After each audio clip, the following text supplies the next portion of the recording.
अब बात करते हैं साल 1971 की जंग की, जिसका जिक्र शिमला एग्रीमेंट के बाद, जैसा अभी जनरल दत्ता साहब कह रहे थे, जब पाकिस्तान के गले तक भारत का हाथ पहुंच चुका था। भारत ने पाकिस्तान के 2 टुकड़े कर दिए थे और इस युद्ध पर अमेरिका की कड़ी नजर थी। तत्कालीन अमेरिकी राष्ट्रपति निक्सन को पूर्वी पाकिस्तान के बारे में तो पूरा अंदाजा था सर। वो इस बात को लेकर पूरी तरह से आश्वस्त था कि ये तो हमारे हाथ से गया ही, ये पाकिस्तान के हाथ से गया, यहां पर उनका जोर नहीं चलने वाला। लेकिन उनका असली डर था वेस्ट पाकिस्तान के भी 2 टुकड़े हो जाने का। तब निक्सन ने अपने भरोसेमंद किसिंजर को चीन के पास भेजा कि वो भारत पर प्रेशर बनाए और मिलिट्री मूवमेंट के लिए उन्हें मनाए, क्योंकि इंदिरा गांधी का प्लान सिर्फ ये नहीं था। वो जो 3 प्लान है वो जरा हमारे सामने यहां रख दें, बड़ी स्क्रीन पर ला दें। केवल बांग्लादेश की आजादी का ही प्लान नहीं था, पूर्वी पाकिस्तान की आजादी का ही प्लान नहीं था, बल्कि फिर दूसरा प्लान यह था कि पाकिस्तान की सेना को घुटनों पर ला देना, उन्हें कमजोर कर देना। लेकिन निक्सन को सबसे बड़ा डर था इंदिरा गांधी के तीसरे प्लान का, भारत के तीसरे प्लान का, कि कहीं ऐसा ना हो कि वो पीओके को भारत से छीन ले जाए। अब जरा मैप हमारे सामने रख दें, ये कहानी पूरी बता चुकी हूं। तो सर, ये अगर भारतीय सेना 1971 में इसे लेने की पूरी तैयारी कर चुकी थी, आप कह रहे हैं काफी हद तक आगे पहुंच चुकी थी, फिर कदम पीछे क्यों लिए गए? देखिए, ऐसा है कि इंटरनेशनल और जियो पॉलिटिक्स रिलेशंस के अंदर और जियो स्ट्रेटजी के अंदर अलग अलग मुद्दे होते हैं। कहीं बाहर निकल के दिखाई देते हैं और कहीं नहीं दिखाई देते हैं। 71 की जंग में जो जंग शुरू क्यों हुई, उसका सबसे बड़ा कारण था जो रिफ्यूजी बांग्लादेश के माध्यम से भारत के अंदर आ गए थे और हमारे ऊपर एक बर्डन बन गए थे और हमारी अपनी सिक्योरिटी के ऊपर वो एक तरह का अंकुश था।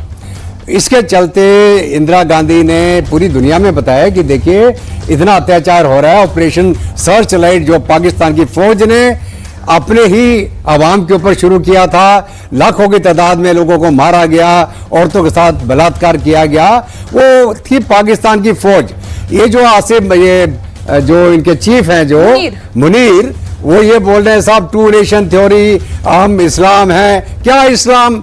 बेशरम फौज अपने ही अवाम के ऊपर, जो बांग्लादेशी आज के दिन में जो यूनुस साहब दोबारा इनके साथ गले मिलने को तैयार हो रहे हैं, इसी फौज ने बांग्लादेशियों का, बंगालियों का वहां बेड़ा गर्क किया। ठीक है, उसके चलते भारत ने प्लान बनाया कि किस प्रकार से हम बांग्लादेश को आजादी दिलाएं और उनका हक दिलाएं। एक पॉइंट सर, मैं यहाँ पे जो बताने की कोशिश कर रहे हैं कि भारत की फौज ने वो तैयारी कर रखी थी कि ये पीओके उनके पास होता। बिल्कुल, मैं उसी में आ रहा हूं जी। अभी क्या हो गया, जो हमने मेन हमारा फर्स्ट ऑब्जेक्टिव क्या था, बांग्लादेश को आजाद कराना जी। तो हमारी जितनी फोर्सेस बांग्लादेश में लगी थी, 13 दिन के ऑपरेशन में हमने बांग्लादेश को लिबरेट करा दिया। और मुक्ति बहनी भी थी, उनके जो लड़ाके थे, उन्होंने भारत की फौज के साथ मिलके अपनी आजादी ले ली और भारत की फौज ने उस ऑपरेशन को रोक दिया। उसके बाद क्या हुआ, फेज 2 का ऑपरेशन। फेज 2 क्या करना था हमने, ये जो वेस्ट की साइड से पाकिस्तान ने भी लगातार हमले शुरू कर दिए थे हमारे बॉर्डर के ऊपर, एयर हमले भी, मतलब एयर अटैक। आप कुछ इसमें ऐड करना चाह रहे हैं, नाम लेना चाह रहे हैं? मैं अभी आ रहा हूं उसके ऊपर।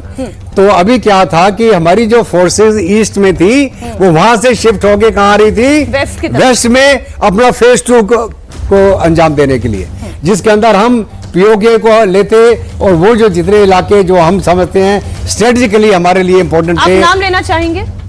बिल्कुल, अगर आप बात करें 65 की जंग की, कई ऐसी जगहें थी जहां पर हमने वो उसको कैप्चर करने के बाद भी छोड़ दिया और ताशकंद एग्रीमेंट के दौरान उसको हमने पाकिस्तान को वापस दे दिया। चाहे आप हाजी पीर दर्रे की बात करें, आप जो पुंछ, ये जो अपना रजौरी, सॉरी छम्प जोरिया का सेक्टर है, ये तो बाद में 71 में दोबारा उन्होंने हमला किया था। लेकिन मेरा कहने का मतलब ये है कि हमारे जो स्ट्रेटेजिक टारगेट थे उसको हमने रिकैप्चर करना था और ये जो J&K का मसला था उसको पूरी तरह से हमने खत्म कर देना। मुझे बस 1 मिनट दें, आप इसमें कुछ ऐड करना चाह रहे थे जी। देखिए, ये जो ऑपरेशन चली थी ईस्ट में और वेस्ट में, तकरीबन एक साथ चली थी और कोई ऐसा नहीं, हेनरी किसिंजर का नाम आता है, 7th फ्लीट बे बंगाल में आ चुकी थी। अमेरिका नहीं चाहता था कि आप कुछ करें और हमने किया, वो तो हिस्ट्री है। और इसकी प्रिपरेशन, लोग सोचते हैं 13 दिन की लड़ाई, 13 दिन की लड़ाई तो एक्चुअल जिस दिन हम लोग क्रॉस किए भी, अदरवाइज इसकी प्रिपरेशन 9 महीने चली थी। और उन्होंने, इंदिरा गांधी इसी तरह, जैसे अभी रूफ आया ना कि अभी कर दो, कल कर दो, परसों कर दो, इसी तरह। और मानिक शॉ ने कहा था कि नहीं, लड़ाई हमारे तरह होगी, आप इंटरवीन नहीं करेंगे। और लड़ाई हमने अपने तरीके से लड़ी, मिलिट्री तरीके से। और उस समय उनको देना पड़ा, नहीं देना चाहती थी आपको स्ट्रैटेजी। जो मेन वेस्ट, इसमें पूरी लड़ाई यहाँ भी चली है, लड़ाई यहीं से शुरू हुई थी। सबसे पहले 71 की लड़ाई में पाकिस्तान ने हमारे ऊपर एयर, इंक्लूडिंग आगरे के ऊपर में पूरा एयर स्ट्राइक किया था। तो ये कहना कि हम लोग इधर नहीं थे, यहाँ पूरी लड़ाई चली है। सकड़गढ़ बल्ज का मेजर लड़ाई है जो आप दिखा रही थी, अभी आपका एक यहाँ आया था, सकड़गढ़ बल्ज यहाँ है। शकरगढ़ वाला प्लीज मैप, ये पूरा बल्ज, ये जो पूरा बल्ज है, ये कहाँ गया वो आपका 1971 का। अच्छा, ये चाचरा तहसील के बारे में भी बात हो रही है, सिंध के बारे में बात हो रही है, इससे पिछले चाचरा तो पीछे बात की बात है, वो तो बात की है। देखिए, ये सकड़गढ़ बल्ज है, ये पूरा बल्ज है, ऐसे है। हाँ, और ये पूरा का पूरा यहाँ सियालकोट इनका यहाँ है, और ये पूरा का पूरा हमारे कब्जे में था।